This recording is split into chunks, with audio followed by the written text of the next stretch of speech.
Good afternoon, good afternoon. Nice out there. Cold window. New painkillers. Slightly better. Not a lot, but moving a little bit straighter, to say the least, on it. Busy week. Well, busy little week. Past week anyway. 7 sticks. Bit of a record that one, like, you know. But no money. It's a barter. We're into barter now. And but having said that, I got a nice table, small table, and 4 chairs, and parasol to go with it. Got them set up on the deck out there. Looks the business just got to wait on sunshine and warmth. Yeah, so that cost me 4 sticks. I needed a van to transport them, and that cost me another stick. And the gamekeeper and his good lady got a stick each, so that was that. He picked out one of the ones I thought I would have, but it's a perfect stick for him, and it's a Swiss Army knife, but it's got a couple of tutti functions on it. It's a bit of antler that I'd put on, and didn't think that anybody would probably go for it, but yeah, they liked it. But they wanted to pay me for it, but I said no, this is fine. I said you keep me in mind, and there's the odd bit of antler and this and that kicking around, so that's what she said she'll do, so there's no thing within it. Plus, he's a nice lad. He's settling in. That's his first season. This is his second season. So, but yeah, I don't know how it's going to go this year, of course, with this virus thing and whatnot. So we'll just need to wait and see. But social distance and all that, like, you know, the marvellous thing the other night. I was walking up the road, still out wandering about. In fact, I'm meeting more people now. It's tailing off a little bit. I think it's a couple of weeks, so you know, you're not.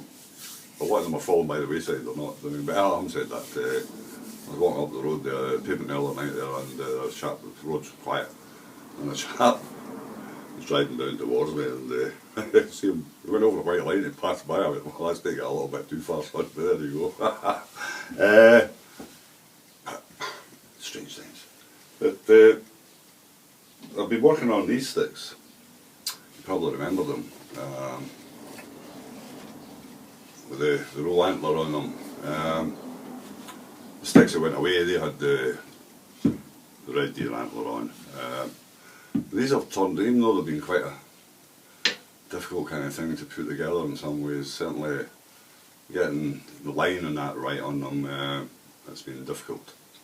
But we've got there with them, and there's 2 or 3 other ones finished, but these ones, I've got the ferrule and that fitted, and quite happy. One hazel and one Dutch. So there we go.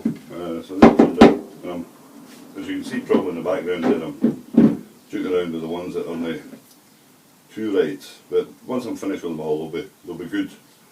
They will be good. There was another one knocking around there. What have I done with it? Oh, it's over there. Anyway. So we're still juking around, but I think it's going to be a case of bartering, see if we can get them moving. No 7 in the 1 week, that's something else, like, you know. But I'd like to say there's space on the back of it, but there's not. But I'm going to let you see something that still out gathering bits and pieces of sticks, not really going for the shank so much, unless I see something special. But I'm always on the lookout. There's always something in the pocket when you come back. You never come back empty-handed. There's always something there. Always. But I'm going to show you something that it's a blast with it past this. It's not that I've forgotten I had it. I've always remembered it. But I was talking to the gamekeeper the other day there, and he was talking about squirrels. He was out shooting squirrels, taking to do with squirrels and whatnot. Man, too many bloody greys. polluted with the blasted things, like, you know. When I was a lad, there was very few. It was all red squirrels, but we're polluted with the bloody things now. And I'd said that I'd had a squirrel gun at one time, way back when I was a young lad. Whatever happened to it, I haven't got a clue. It was a hexagonal barrel was on it, and a long barrel on it. And the cartridge size was, I'm not really sure actually. My father got me the cartridges for it and whatnot, and I'm not really sure what it was. In fact, I was thinking about it at the same time. I remember, because he bought us, it used to be, my father done a lot of shooting, but as I'd been growing up and taking an interest in it, my mother had convinced him to get rid of most of it, I think, and too much to his thing with, and so in later life he bought, but the first gun he bought me the first gun, which was a 12-bore Cooey, and I always remember it. Was that a good gun? It was single barrel, hammer job, and that. It was a good functional gun.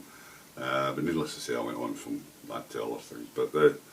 But I always remember the thing with, like, you know, that. But it got me thinking about guns, and I went, oh, I've still got this fucking gun here. This is something, by the way.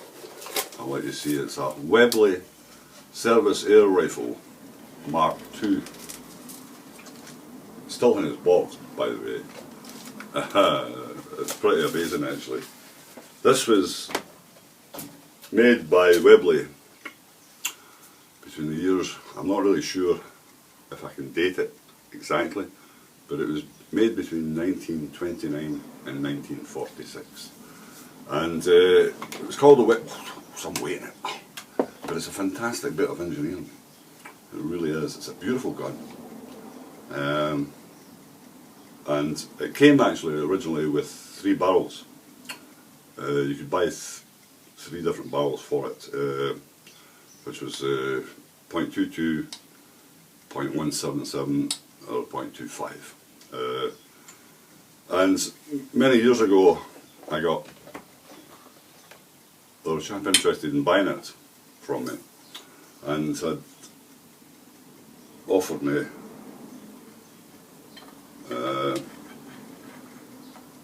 which wasn't a bad offer, but it wasn't a good one either. Hold on a minute till I get this. That's us where we need to be. It's got a kind of bolt actually, but it's a powerful gun. But it's got a slight fault. So I'll tell you that in a moment. But yeah, he made me an offer on it, and it was a derisory offer at the time. But what was it? I can't remember exactly. But what he did say to me was, he says, if I had the other 2 barrels to go with it, that's a 2.2 barrel. It's on it, .22. If I had the other 2 barrels, he would have given me £1,000 for it. And I says, well, if I had the other 2 barrels, I would have sold you it. That was a lot of years ago.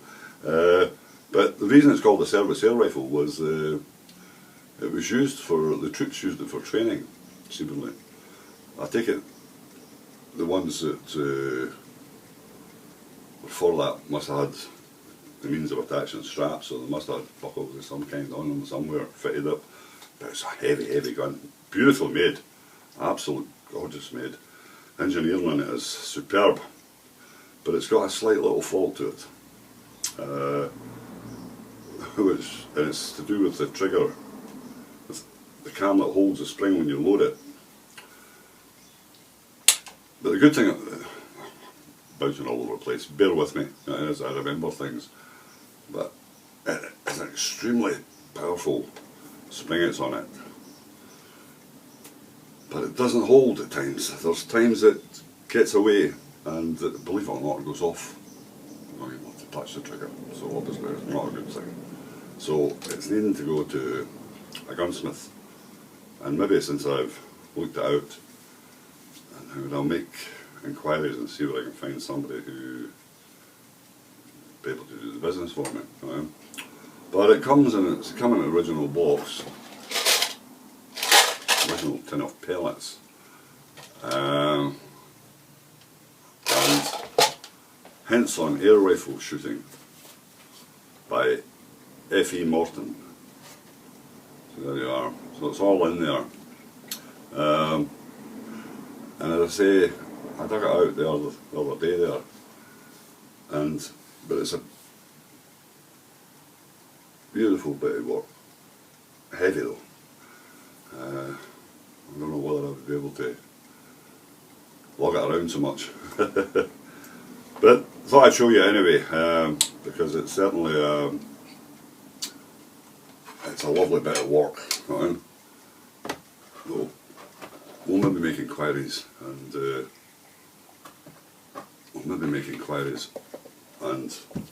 see if we can get a hold of a gunsmith that's able to sort it out for me, because that thing will pop squirrels off no problem. I think I must have a notion to go back to shooting squirrels. We'll see. We'll see. But it's amazing. It took me back to the times when my father taught me to shoot. And as I say, he done a lot of shooting. Back then, of course, when I was a boy, what you'd beaten in the next 2 or 3 days was hanging on the back of the kitchen door.